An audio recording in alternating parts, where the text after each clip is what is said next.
TV Imaculada, o Evangelho em primeiro lugar.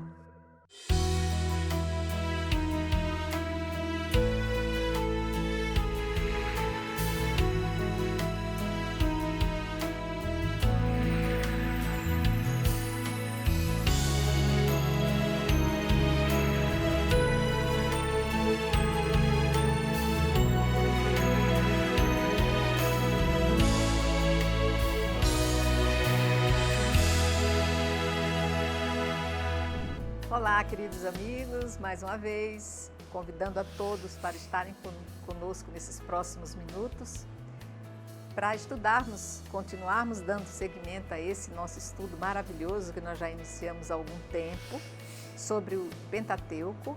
Já estamos no terceiro dos livros, o Levítico, e vamos abordar hoje um assunto muito interessante que normalmente nós não estudamos, nós não lemos, nós não conhecemos. Para conduzir-nos nesse estudo de hoje, eu quero agradecer a presença aqui conosco do diácono José Carlos. Estamos juntos. Padre Carlos. Olá, gente, tudo bom? E a cada um de vocês. Então, peço que sem mais delongas, nós iniciemos esse estudo abrindo o livro do Levítico no capítulo 12. O capítulo 12 vai tratar da purificação da mulher depois do parto. Coisa muito interessante de se ver, de se observar, e que eu vou ler rapidamente para quem não tem a Bíblia, nós podemos assentar nossas observações. Yahvé falou a Moisés e disse: fala aos israelitas e dize-lhes: se uma mulher conceber e der à luz um menino, ficará impura durante 7 dias, como por ocasião da impureza das suas regras. No 8º dia, circuncidar-se-á o prepúcio do menino, e durante 33 dias ela ficará ainda purificando-se do seu sangue. Não tocará coisa alguma consagrada e não irá ao santuário até que se cumpra o tempo da sua purificação. Se der à luz uma menina, ficará impura durante 2 semanas, como durante suas regras, e ficará mais 66 dias purificando-se do seu sangue. Quando tiver cumprido o período da sua purificação, quer seja por um menino, quer seja por uma menina, levará ao sacerdote, à entrada da tenda da reunião, um cordeiro de 1 ano para o holocausto e um pombinho ou uma rola em sacrifício pelo pecado. O sacerdote os oferecerá diante de Yahvé, realizará por ela o rito de expiação e ela ficará purificada do seu fluxo de sangue. Essa é a lei referente à mulher que dá à luz um menino ou uma menina. Se não tiver possibilidade de conseguir a soma necessária para um cordeiro, tomará 2 rolas ou 2 pombinhos, um para o holocausto e o outro em sacrifício pelo pecado. O sacerdote fará por ela o rito de expiação e ela ficará purificada. Bom, iniciemos um tema bem controverso nos dias de hoje. Nós temos uma percepção mais aberta, nós temos um conceito, mais amadurecido a respeito dessas diferenças de homem e mulher, mas eu quero então instigar vocês a iniciarmos o nosso estudo. Pode começar para nós aí, diácono, situando-nos? Bom, então aqui nós estamos nos capítulos relativos às impurezas, a questão do puro, a questão do impuro, que foi sobretudo no período sacerdotal, pelo autor sacerdotal, desenvolvido, né? E aí nós entramos agora na impureza humana. Por quê, né? Porque tem um outro versículo que fala da impureza do homem, né? Quando o homem ele tiver emissão de algum líquido, seja devido a alguma infecção, como a blenorragia, por exemplo, ou tiver a poluição noturna, então ele ficaria impuro, porque ele emitiu um líquido seminal ou alguma secreção, né, ali pelo órgão genital. Então, isso tem a ver muito com o sagrado, porque nosso Deus é o Deus da vida. Então, por isso que há toda essa preocupação com o puro e o impuro no referente a essas emissões, seja pelo homem, seja pela mulher. E aqui, nessa perícope que que Ana leu para nós temos então a questão da impureza da mulher. Então, no parto se dá a vida, então há esse grande mistério, não é? E ao mesmo tempo pode também a perda de sangue, a emissão de sangue. E para o judeu a vida está no sangue. Então por isso que a mulher ela fica impura, não é? O oitavo dia tem que se apresentar o menino, fazer a circuncisão, e a mulher fica durante 40 dias impura se ela tiver um filho do sexo masculino. Agora, é interessante a gente notar que quando é uma menina, né, uma criança do sexo feminino, aí a impureza dobra, né? Aí vai, 80 dias.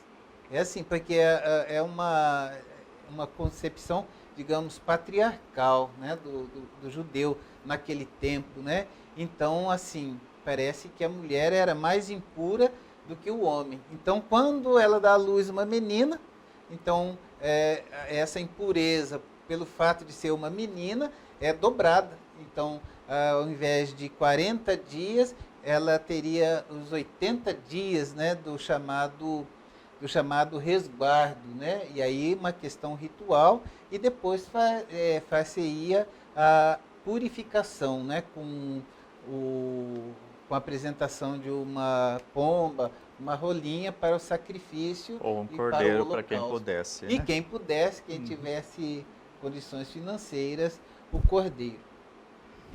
Exatamente, é bom a gente perceber isso. Lá no capítulo 15, mais à frente, vai aparecer que também a menstruação, né, daria impureza à mulher no período mais curto, mas a questão que o diácono coloca aqui, principalmente, não é o parto em si que seria a fonte de algum tipo de impureza, porque o parto era considerado uma bênção, né? Ter um filho, uma filha que fosse, era uma bênção muito grande. Desde o relato da criação, né, crescei e multiplicai-vos, né, e durante, lá com Abraão, por exemplo, né, ao longo da Bíblia, o multiplicar, ou seja, o povo crescer em número é considerado uma bênção muito grande, inclusive por causa da questão de poder defender o próprio território também, mas acima de tudo, a vida é dom de Deus. Então, o parto, ele não é ruim, mas a perda do sangue, sim, traz a impureza no sentido de que, então, é uma perda de vida, né? O sangue é vida. Ao mesmo tempo que dá à luz uma vida, por outro lado, perde sangue no parto e na menstruação, e por isso se considera que aí existe uma perda, tornando a pessoa impura, não porque, é bom a gente sempre recordar isso ao longo desses capítulos, que fala de puro e impuro, não é uma questão de pecado, embora apareça a palavra, não é uma questão moral, é uma questão de estar digno ou não para participar do culto a Javé. Então, nesse sentido, mesmo que não haja uma intenção, ou se haja cometido algum erro proposital, pecado propriamente dito, como nós pensamos hoje, é considerado então indigno de participar do culto. Então, aqui no caso, por perder sangue, né? E sangue, repito, é vida. Da mesma forma que a menstruação, que vai aparecer lá na frente. E nós temos aqui dois períodos, né? O período, no caso do menino, da circuncisão, 8 dias. No caso da menina, da criança nascida, 16 dias. E depois mais esse longo período em que ela ainda vai ser considerada impura e afastada da participação no culto. É bom a gente também recordar que mesmo a mulher não estando impura por essa ou por outra razão, no culto propriamente dito, seja na sinagoga ou seja no templo em Israel, a mulher não tem pleno acesso nunca, ou seja, fica num ambiente separado dos homens. Então a gente percebe, como o diácono falou, queira ou não queira, a mulher ela é vista como uma humana de segunda categoria frente ao homem, né? E assim como você chamou a atenção puxando a brasa para a sardinha, a gente tem que ter uma maturidade, uma visão diferente hoje, né? Não só nessa questão do homem e mulher, que são iguais, né? São criados igualmente pelo Criador. Depois entram essas outras coisas ao longo aí das tradições, né? Mas no princípio não era assim, digamos, né? O homem e mulher foram criados por Deus. Os dois são criaturas de igual dignidade. O símbolo da criação é tirar a costela, né, para fazer a mulher, dizendo exatamente isso. Mas todo o Antigo Testamento volta a chamar a atenção. A gente tem que ter essa maturidade de perceber, né, aquilo que já foi e aquilo que Jesus estabelece para nós, retomando Jesus, sem dúvida alguma, a igualdade de dignidade entre homem e mulher. Tem um detalhezinho aqui que me chamou muita atenção. O raciocínio era o seguinte: você, para resgatar o pecado, você oferecia um animal e o sangue deste animal era aspergido e derramado sobre o altar para elevação, purificação, oferenda a Deus. No caso, a mulher deveria ser imediatamente purificada, porque ela está jorrando o seu sangue na hora que ela dá à luz. E não o contrário, ela ser punida porque ela deixa sair o sangue, que é sinal de vida, ela é punida 2 vezes. Deveria ser vista como um altar de sacrifício de oferenda, aquela criança que nasce, e ser resgatada por aquele próprio sangue que é oferecido. Um raciocínio assim, que eu estou fazendo hoje, claro, Certo. puramente humano, mas tentando entender esses vínculos que eles estabeleciam. Mas a gente tem que entender o contexto também, né, no qual foi escrito o Levítico.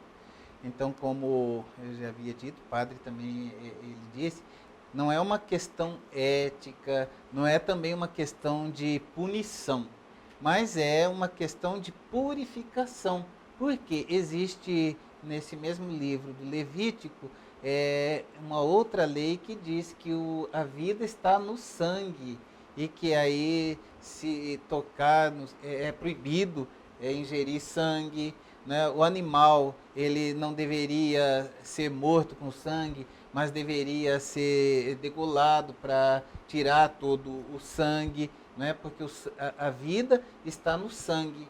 Então Os animais carnívoros são todos impuros. São todos impuros, enfim. Porque ingerem sangue. Ingerem sangue. Então, justamente pelo contato com o sangue e com os líquidos, as secreções próprias, né, do parto, é que vem essa impureza ritual. Não que ela tenha cometido um pecado, pelo contrário, como disse o padre, é uma bênção toda. Aliás, a família grande, né, ter muitos filhos, era sinal de bênção, mas é uma impureza para o culto por conta do sangue. Né? Nós vamos ver depois que se o sacerdote, por exemplo, toca num cadáver ou toca no sangue, ele fica impuro para o sacrifício. Então é uma impureza ritual, não é uma impureza de pecado. E também não é uma punição, mas é uma purificação para o culto. Apesar de que, como diz o padre, as mulheres elas ficavam ao lado, né, na sinagoga, no templo, ficava ali na periferia do templo, dentro da nave, digamos assim, do templo, só os homens entravam. Mas mesmo para estar no limiar ali no lugar próprio das mulheres, elas tinham que passar por esse processo de purificação. E outra coisa também muito bonita que a gente percebe, que São José e Nossa Senhora obedeceram fielmente este preceito, né? Então, levaram o menino Jesus para a circuncisão e Nossa Senhora, ela, embora sendo toda pura, imaculada, ela obedeceu os preceitos e apresentou os sacrifícios próprios para a purificação, que ela não precisava de purificação, mas ela apresentou. E outro detalhe, né? A pobreza da Sagrada Família, a rola e 2 pombinhos era para as pessoas que não tinham condição de oferecer um novilho, oferecer um cordeiro, então oferecia a pombinha e a rolinha. Foi o caso da Sagrada Família, né? Nossa Senhora apresentou a oferta dos pobres, Como né, dos pobres. no templo. Aqui duas coisas ainda, se me permite, né? Você citou que o sangue era das vítimas, né, que eram apresentadas para os sacrifícios, ele também era derramado, né, sobre o altar. Aspergido, inclusive, com a ponta do dedo, né? Muitas No vezes véu a dos- aspersão sempre do sangue, ou no altar, ou no tabernáculo, na Isso. cortina, assim por diante, como nós vimos capítulos anteriores. Então veja que o sangue pertence a Deus, né? Então, nos sacrifícios, ele é separado e ofertado sempre ao Senhor, né, para não ser consumido. E nos ritos de consagração, né, que são esses que a gente coloca aí. Inclusive, lembrando, quando nós estudamos o Gênesis e o Êxodo, que quando se vai fazer a consagração do povo, a aliança, se asperge também o povo com o sangue naquela ocasião. Então, o sangue é sempre vida e sempre pertence a Javé, nunca deve ser derramado inutilmente, digamos assim, entre aspas, como é o caso, então, da menstruação e do parto aqui. Então, nesse sentido, se coloca essa restrição, digamos assim, não é? Quando acontece um derramamento de sangue. Lembremos também do caso de Caim e Abel, né? Em que Caim mata Abel, então o que acontece? O sangue foi derramado na terra e disse todo ali que a terra absorveu aquele sangue que não deveria ter sido derramado daquela maneira, muito menos perante um assassinato. Então sempre o sangue pertence a Javé e só ele que, vamos dizer assim, que dá a vida, é que pode tomar a vida, nesse caso, simbolizado pelo sangue aqui. E só uma questão aqui, quando falamos aqui da Sagrada Família, está em Lucas 2, versículo 21, veja que há uma separação entre o período da circuncisão e o período da purificação, como aparece aqui no texto nosso. No 8º dia, tempo de circuncidá-lo, puseram-lhe o nome de Jesus, como o anjo o havia chamado antes que fosse concebido. Isso é o 8º dia. Agora, como é que continua? Quando chegou o dia da purificação? Daí é no 40º. Então, a cena de José e Maria levando Jesus ali ao templo, Simeão e tudo mais, não é a circuncisão, é só a purificação e a apresentação do menino que vai ser resgatado como mandava a lei. Tá, e no caso de gêmeos, como é que ficaria? Principalmente se fosse gêmeos, como é o caso dos meus netos, que menino e menina. Tinha que observar o mais longo. Uma confusão nessa conta, não é? Ou dobravam, será, as contas? Não, daí fica o período maior, né? Da menina, no caso. Muito bem. Mais alguma coisa a respeito disso aqui? São questões muito interessantes, e aqui, inclusive, eles colocam na nota de rodapé, a minha Bíblia, a Bíblia de Jerusalém, vai dizer aqui a respeito do título, porque o título desse capítulo vai falar a purificação da mulher depois do parto. Aí vem aqui no inciso B, da nota de rodapé, o parto, bem como a menstruação ou ejaculação seminal masculina, é considerada perda de vitalidade pelo indivíduo, que deve, através de certos ritos, restabelecer sua integridade e, assim, sua união com Deus e fonte da vida.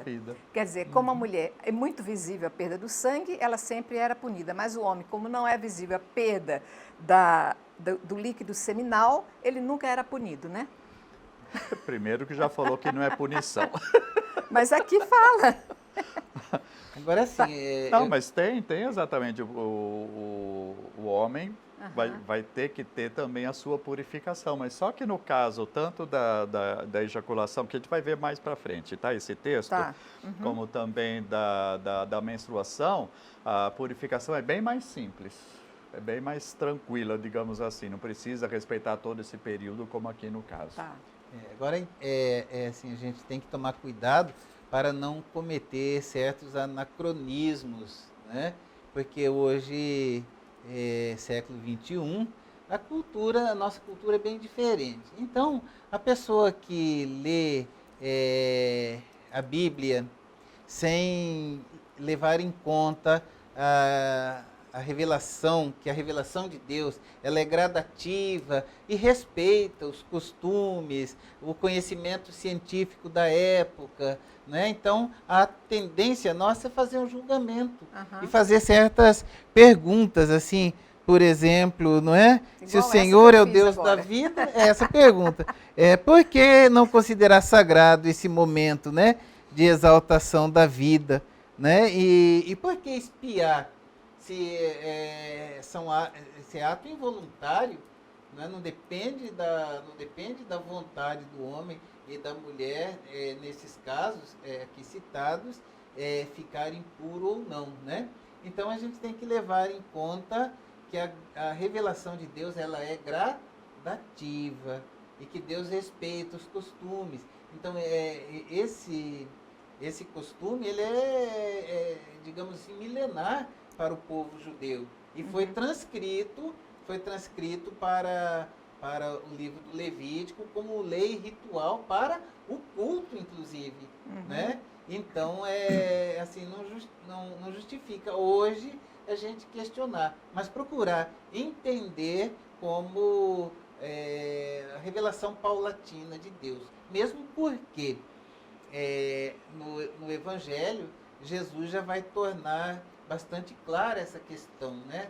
Por exemplo, com a mulher que tinha fluxo de sangue, no capítulo 15, a gente vai ver que a menstruação também tornava a mulher durante 7 dias impura, né? Isso, Agora, quem tinha fluxo de sangue igual aquela mulher, ela estava sempre impura e era então privada do culto, né?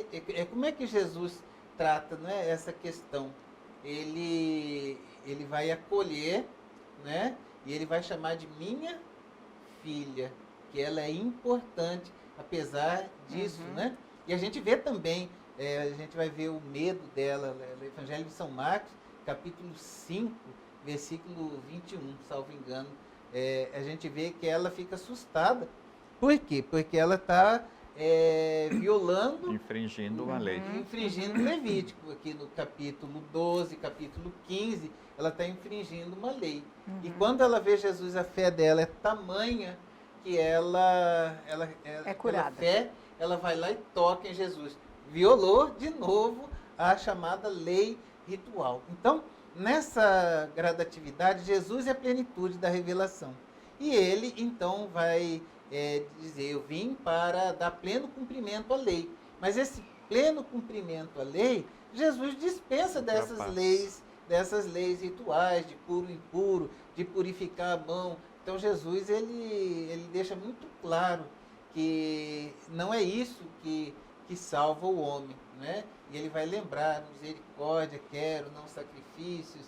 Então, Nosso Senhor, ele deixa muito claro os mandamentos da lei de Deus, o decálogo, sim. Agora, essas leis rituais não obrigam de maneira nenhuma. Então, nós vimos programas anteriores, tanto iniciando toda essa sessão de puro e impuro, como também, como a gente colocou a questão da severidade, né? Nós falamos, então, duas coisas. Além disso, da questão dos costumes, o que é considerado puro ou impuro, aquilo que é considerado pecado ou não pecado, é uma decisão, tem os costumes por trás, digamos assim, mas enquanto escritura, enquanto revelação, é uma decisão única e exclusiva da própria divindade, do próprio Deus. Então, para nós, nós temos exatamente a lei, nós temos o ensinamento que nós recebemos. Para outra religião, vai ser outro tipo de... O que é pecado deixa de ser pecado, o que é puro deixa de ser impuro, vai ser outra coisa diferente, porque é uma revelação da vontade de Deus. Tá. Então, pode ter alguma coisa de higiene, de mistura, que a gente falou dos animais, que parece uma coisa, parece outra, então vai ser considerado impuro, mas a decisão é sempre da divindade estabelecer de acordo com a sua vontade. Sabe me dizer se essas leis perduram até hoje dentro do judaísmo? Sim, perduram em tudo aquilo. Aqui nós temos o Levítico, também na sua introdução nós falamos, né, Diácono, o que está acontecendo aqui é tudo em relação ao ritual, ao culto. Então vejam bem que tudo aquilo que se refere especificamente aos sacrifícios oferecidos, já não existe mais sacrifícios Tá. no judaísmo atual, porque não tem mais templo e não Tá. tem mais sacerdócio Isso. vigente. Tá. Então, claro, aquilo que é especificamente em relação de como fazer o sacrifício, etc., não existe mais, porque não existe mais sacrifício. Agora, essa questão de pureza e impureza Questão ainda dos existe. costumes, né? Os costumes é que perduram, então. Mas assim, Esses costumes usuais da as sociedade. festas judaicas que Continuam. são instituídas continuam. Tá. A Páscoa, o Yom Kippur, que nós vamos ver Isso. no próximo bloco, provavelmente, ou Acho no que próximo não. programa, né? Próximos programas, programa, cena tá. do próximo capítulo, né? É. Yom Kippur, festa da expiação, por exemplo, que é prescrita aqui no livro do Levítico, é a festa mais sagrada do judeu. Parece que é mais sagrada que a Páscoa, inclusive, né, padre? Tá. Isso eu não sei falar. Ok, gente, mas já estamos no primeiro bloco, encerrado esse assunto. Eu vou pedir um pequeno intervalo, mas nós prosseguimos com outras coisas bem interessantes que estão por vir. Já voltamos.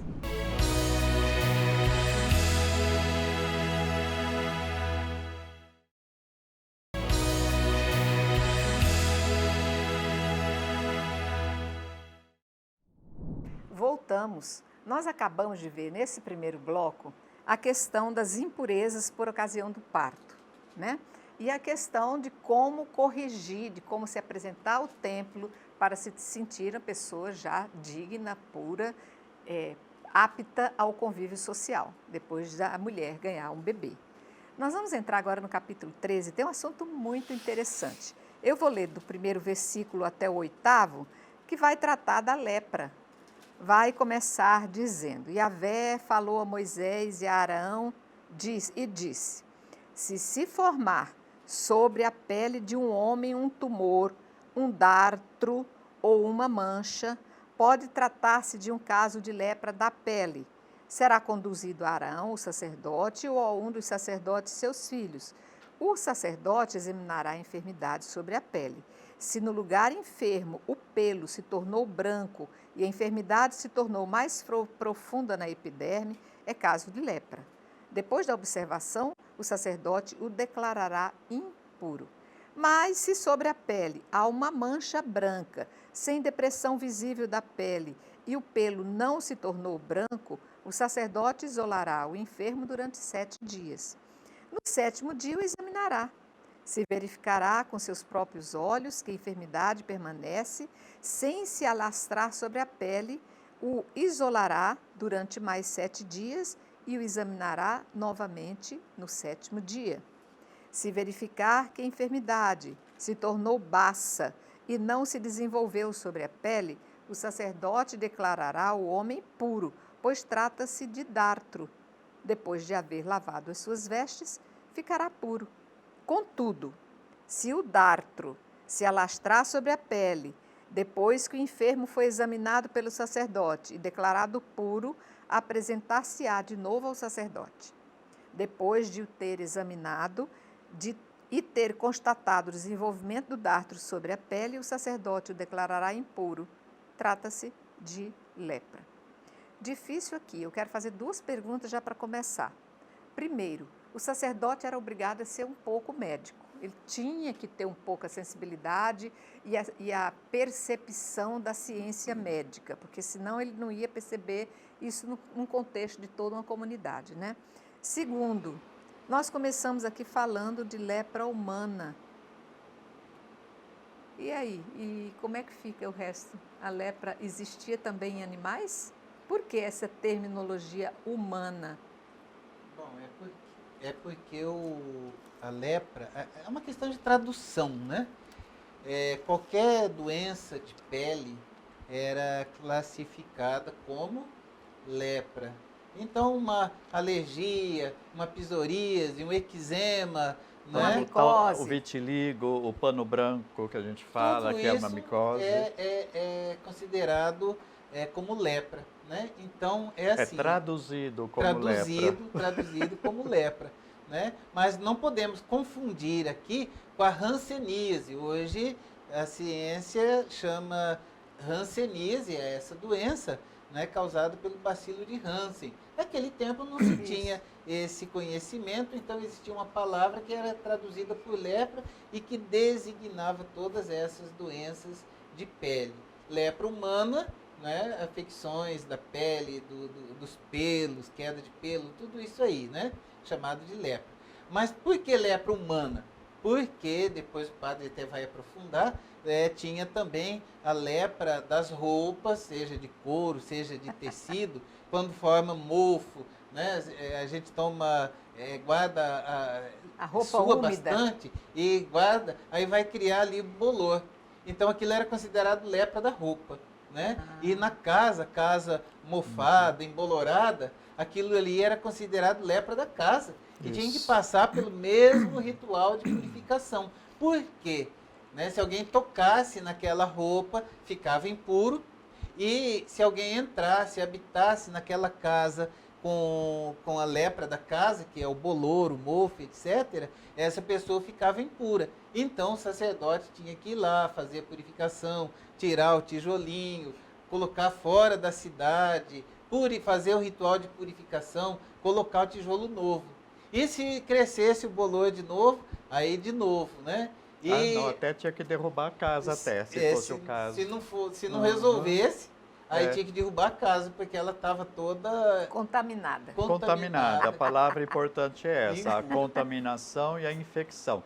Primeiro, dizer aqui, então, o diácono já começou. Começa com afecções de pele, aqui, aí diz humana, Sim. não em oposição ao que você lembra de animais, mas isso que o diácono aqui falou para nós, lá pegando no capítulo 13 ainda, a partir do versículo 47, é que entra essa questão a respeito das roupas. Da lepra das vestes, isso. Isso, das vestes. E no capítulo 14, lá no versículo 33, começa a falar então das construções, das edificações. Aí vem as traduções. Alguma tradução apresenta a palavra casas. lepra, essa que você leu aí, dartro, que é uma palavra portuguesa que a gente não usa mais, mas que quer dizer o quê? Todo tipo de afecção, que é outra palavra. Isso, uma afecção. Utilizada aqui. E a gente já falou agorinha, né? O que se compreende por isso? Qualquer tipo de micose que manchasse a pele, qualquer tipo de vitiligo, que é outra situação diferente, o pano branco, talvez até entrasse aí algum caso do tal bicho geográfico, né? Bicho que de pé. que deixa as marcas, né, por onde ele vai passando, assim por diante. Então, veja bem, e a questão não é o sacerdote, como diz aí, ele é que vai julgar, vai verificar. Jesus, quando cura aquele leproso, entre aspas, né, lepra nesse sentido que estamos falando aqui, vai apresentar ao sacerdote e apresenta a oferta da purificação, obedecendo a tudo isso daqui.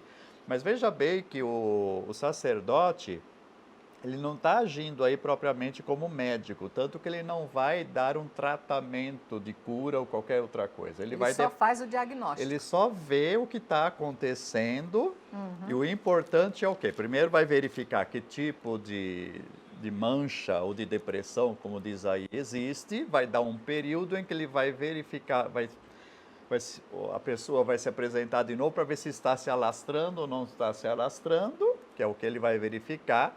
Claro, se estiver se alastrando, a coisa fica mais grave, vai ter que ter um período maior de isolamento, assim por diante, né? E depois dos períodos, né, dessa observação, ele vai poder fazer o rito da purificação para que a pessoa volte ao convívio social, ou a casa, ou a roupa, né, voltem a poder ser usados ou não, né? Então, no caso da pessoa, vai ser verificado isso, ela vai ser afastada do convívio social. Claro que aí está por trás o medo da infecção, da contaminação, como você colocou. As roupas, elas também, né, tem que ser separadas, não podem ser usadas, tem que ser lavadas, no caso, né? Como também a pessoa vai tomar banho, né? Vai ser purificada, tanto ela como a roupa que usava, mesmo que a roupa da pessoa que já está com alguma afecção não apresente mancha, essa roupa tem que ser lavada. Então, veja bem que esse pressente, já se sabe que existe o perigo de contaminação, de transmissão, e a mesma coisa a casa, então, né? ela também vai ter que ou ser purificada, ou trocar o tijolo, se for tijolo não, que eram pedras, né? No caso, ou então até mesmo derrubada, como já falamos, tudo isso num sentido de evitar contaminação e de ver se recupera a mancha. Se ela não se expande a mancha, é sinal que não que vai, mesmo que não desapareça de todo, como o vitiligo por acaso, né? Mas vê-se que não se está expandindo, então vai ser considerada pessoa pura dentro do ritual a ser feito, assim por diante, né? Então, tudo isso aqui a gente vê que por trás existe esse medo da contaminação, mas o mais importante de tudo é que, assim como no caso do sangramento, ou do tocar o cadáver, como foi falado, ou tocar mesmo cadáver de um animal impuro, etc., a pessoa ela vai ser considerada impura para o culto durante o período até que ela possa recuperar a pureza ritual através de um próprio rito de purificação e voltar tanto à convivência social, mas principalmente poder participar do culto novamente. Nós vamos ver aqui uma série de outros detalhamentos que envolvem afecções, úlceras, essa lepra inveterada que eles colocam aqui, que eu fui ler na nota de rodapé, que quando aparecer em um homem uma enfermidade do gênero da lepra, será levado ao sacerdote.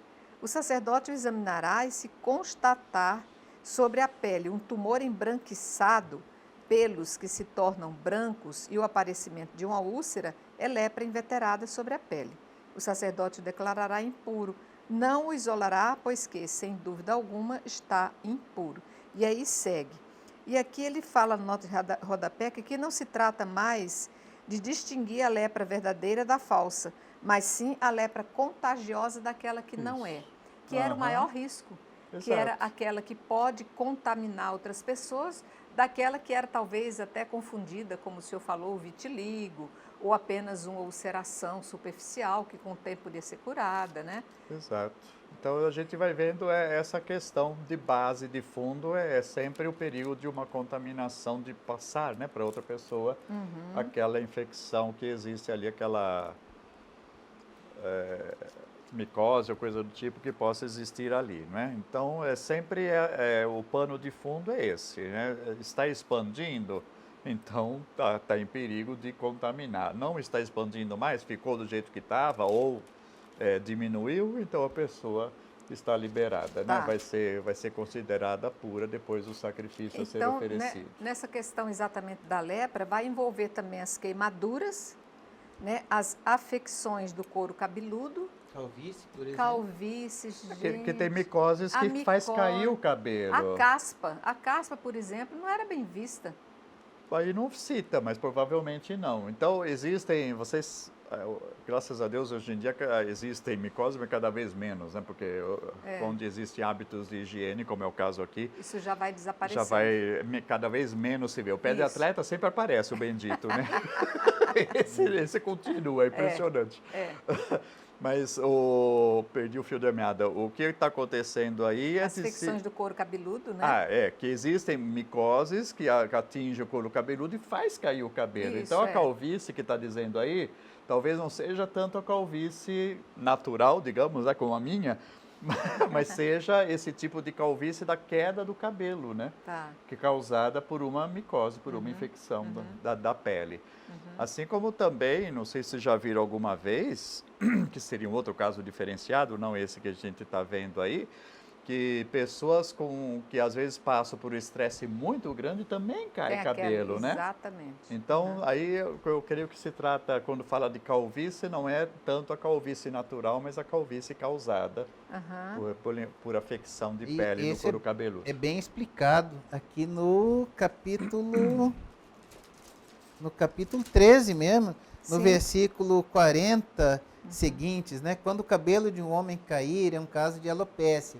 Aí ele é puro, caiu naturalmente, então assim, as entradas, a própria calvície. As entradas e as saídas. Se ele cair o cabelo das têmporas, né? É puro. Se na calvície, nas entradas, se formarem chagas avermelhado, claros, é um caso de afecção produzido na calvície nas entradas. O sacerdote vai examinar. Se observar na calvície nas entradas uma inflamação avermelhada, com o mesmo aspecto das afecções cutâneas, trata-se de um homem com afecção cutânea. Aí é impuro, aí seria lepra. Então, assim, às vezes a gente, porque tem aquele tempo não se sabia, mas hoje tem a questão dos raios ultravioleta do sol, que queima ali a calvície. Né? E aí o que acontece? Vai ficar avermelhado, aí para o critério que o sacerdote tinha para discernir se era ou não era lepra, se era ou não era impuro, então se tiver uma afecção avermelhada, tipo alergia, qualquer coisa assim, enquanto persistir aquilo ali, ele será considerado impuro. É interessante. Mas é naturalmente que nem a do padre aqui não é. Vai começar a ficar avermelhada e Irritada, coçar, com coceira. Aí É interessante a gente ver a questão da alopecia, que é essa queda de cabelo, geralmente por parte da mulher, porque no homem não entra na questão da alopecia, entra na questão da calvície mesmo, que é uma perda de cabelo por origem genética, né? Na mulher já é um acometimento diferente.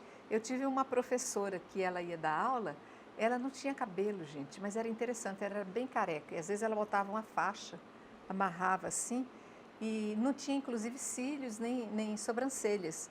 Então, esses casos eram considerados um caso grave de impureza. não, né?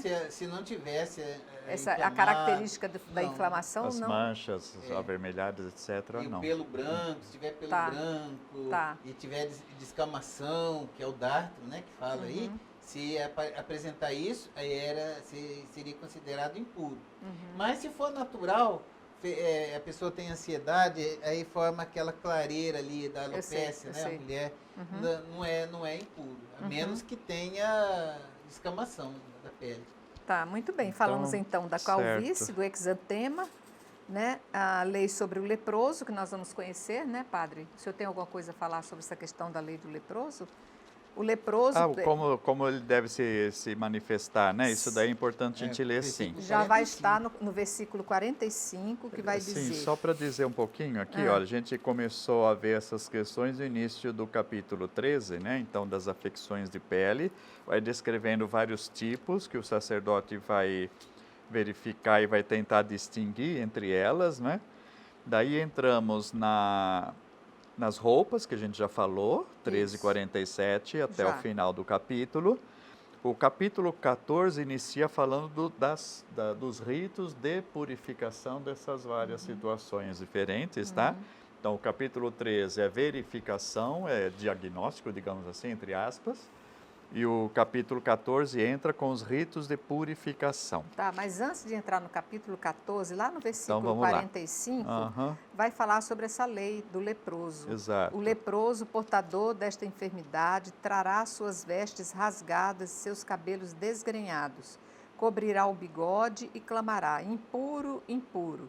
Enquanto durar a sua enfermidade, ficará impuro, e estando impuro, morará à parte, sua habitação será fora do acampamento. Ou da cidade, se for o caso, né? Da aldeia. Então, isso daí a gente vê tudo isso é para quê? Evitar a aproximação das pessoas, portanto, né? Tem um filme que eu amo. O filme é O Quarto Sábio. Não sei se vocês assistiram. Sim. O Quarto Sábio, ele vai falar justamente do trabalho de um médico que ficou de se encontrar com aqueles 3 magos e ele chega atrasado no encontro dos 3 magos que vão reverenciar o menino Jesus que nasce. Ele seria o 4º rei mago. Ele chegando atrasado, portanto, ele perde a companhia dos outros e ele sai em busca de achar Jesus. Ele então vai se encontrar com esse caso dessas comunidades leprosas e ele vai, como médico, se envolver com essas comunidades, mostra toda essa questão do isolamento, do afastamento, de como eles viviam, a segregação, os tipos de lepra, como que a comunidade procurava sobreviver. Ele vai fazer um trabalho belíssimo ali de resgate da dignidade humana. É muito bonito. Por ocasião, inclusive, agora de momentos que a gente está vivendo na igreja, seria oportuno procurar ver. O Quarto Sábio vocês devem encontrar nas nossas nets, né? Ainda é bom a gente recordar, assim como no caso da mulher hemorroísta, né? Ela rompe aquilo que devia fazer, se aproxima de Jesus, e a mesma atitude que Jesus tem com ela, como o diácono já nos colocou, também teve no caso do Evangelho de João da adúltera, né? Eu não te condeno, vai e não peques mais. Jesus também, em vez de condenar, porque ela desobedeceu à lei, vai usar de misericórdia. Também nós temos os casos dos leprosos que se aproximam de Jesus para pedir a Os cura. 10 leprosos, né? Os 10 e outras vezes, né? Não foi Aham. uma única vez que leprosos se aproximaram de Jesus por saber que ele curava e por saber também, certamente, como corresponde, eles estão desobedecendo isso que Exatamente. foi A lido lei agora, sobre a lepra, né? né, de ficar longe, gritando para ninguém se aproximar. Aham. Então, eles também desobedecem essa norma, essa lei, também se aproximam de Jesus e encontram a purificação deles Interessante. da palavra de Jesus. E como já lembrei anteriormente, Jesus manda, agora vai ao sacerdote, se apresenta e oferece o que é da sua purificação conforme a lei. Nesse caso, ele quebra, ele rompe a lei, até por uma demonstração de fé, de acreditar que Jesus vai trazer-lhe a cura, como realmente trouxe para aqueles 10, né? Mas aqui, será que ele foi punido pela lei judaica, porque ele quebrou uma norma que deveria ser cumprida? Então, no caso do... Desculpe. Você está se referindo a Jesus, né? Sim. Então, nosso Senhor, ele veio dar pleno cumprimento à lei. Nosso Senhor, ele não dava muita importância a essas chamadas leis e rituais. Mas no caso dos leprosos, o que Nosso Senhor fazia? Por um lado, ele burlava essa lei, porque ele tocava no leproso. Exato. Tocava para curar. Mas veja bem, ele tocava e o leproso ficava curado. Então já não existia mais, porque o leproso foi curado. Então, o que Nosso Senhor fazia? Como bom judeu que ele era. Agora você vai lá, leva a sua oferta e passa por toda a inspeção que o sacerdote Exigia. vai dizer se você está curado ou não. Por quê? O parâmetro dos sacerdotes era sempre isso aqui que nós estamos lendo.